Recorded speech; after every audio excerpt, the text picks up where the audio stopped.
Welcome to another video. So I wanted to talk today about this 3D printed puck former I printed. I made this on Tinkercad, and I've already pretty much compressed a puck with this thing, and this is pretty much what I got. So this guy here, it's still drying, so it's not going to be, I can't really, like mess with it too much, but these little guys from the other day, the stars, are completely dry. They're nice and hard. Those guys, I'm gonna probably burn one just to see what it burns like when it's compressed. But this puck right here, it's pretty solid. I can feel it. It's got some shininess to it, but it'll be a lot harder once it's dried. And right now it's cold outside, so I'm not able to dry it as fast as I can. So I'm gonna keep it inside.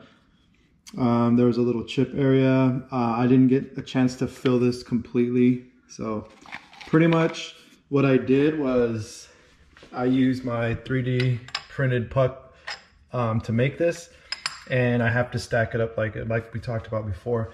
But this time I didn't go up to 4,000. All I did was take it up to 2,000, and it still worked. Minimum you want 2,000 PSI, which an arbor press that you get at Harbor Freight will work perfect for this, because you can actually use a longer bar, and you can use your body weight to press down on it and get the desired pressure that you need, which is good because, as you saw in my video I posted a couple months back, I actually used an arbor press with my pressure to force gauge, and I actually showed you guys how much pressure I was able to get out of an arbor press. And squishing this down, it put out right around 1,000 PSI. And that's using the stock stick that it came with, the rod that it came with, to press it down. So if you upgrade your rod up to a torque wrench, something like that, you'd probably put out more.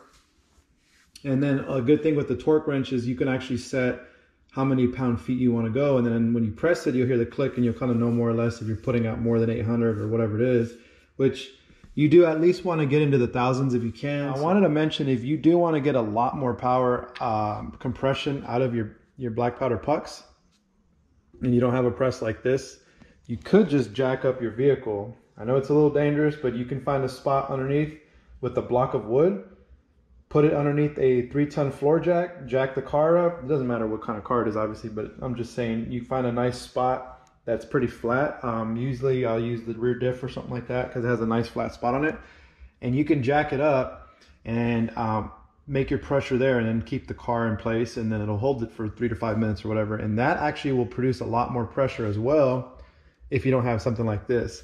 Or if you have a bigger arbor press, you can use that too. But not a lot of people have those kind of things laying around. So one cheap way, like I said, is using a vehicle. Just jack it up, throwing out ideas. That way you guys kind of get an idea of, something that you can use to make your pucks if you wanted to actually press black powder pucks. Or you can do the standard granulization, which is what I did in this one. This works just fine. This is no binder added. It's just the black powder dampened with alcohol and water. And it makes its nice granules in there too. Like I said before, the problem with this method is that these granules break up a lot easier, and that is the reason why I wanted to try this method out, to see if I can get these to work out. But real quick, before I go, I'm going to try to light one of these, and let's just see what it does. But I'm going to use a piece of fuse with this because I don't know how fast it's going to burn or how slow, so let's try that out.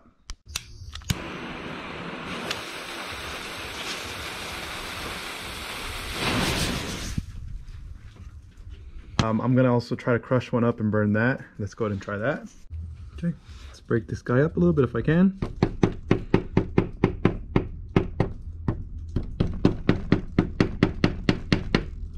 So it kind of crumbled into powder, which I don't think it's supposed to do that. It's supposed to stay completely compressed, but I don't think I have the appropriate tool for that. I don't think stars is going to work too well for this, but anyways, let's try that out.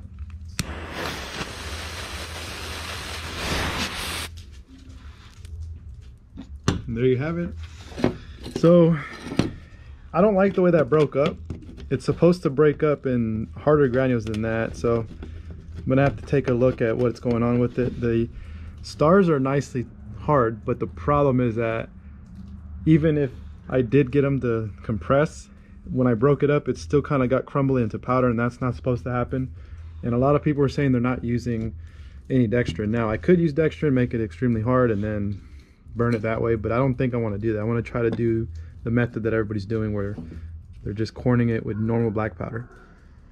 So I just wanted to show you guys, even if it's a fail, that way you guys know pretty much what the process is and how it looks. Even if you do follow the directions you find online, which I did over 4,000 psi, kept it compressed for 5 minutes, and it still didn't plasticize, or maybe it did plasticize the sulfur, but it still was crumbly, which most times it doesn't look like that when people break up their pucks.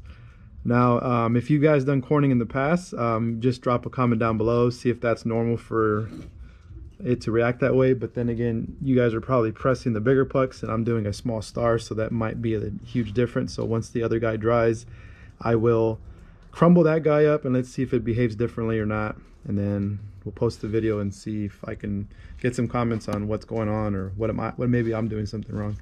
But anyways, thanks for watching, and until the next video.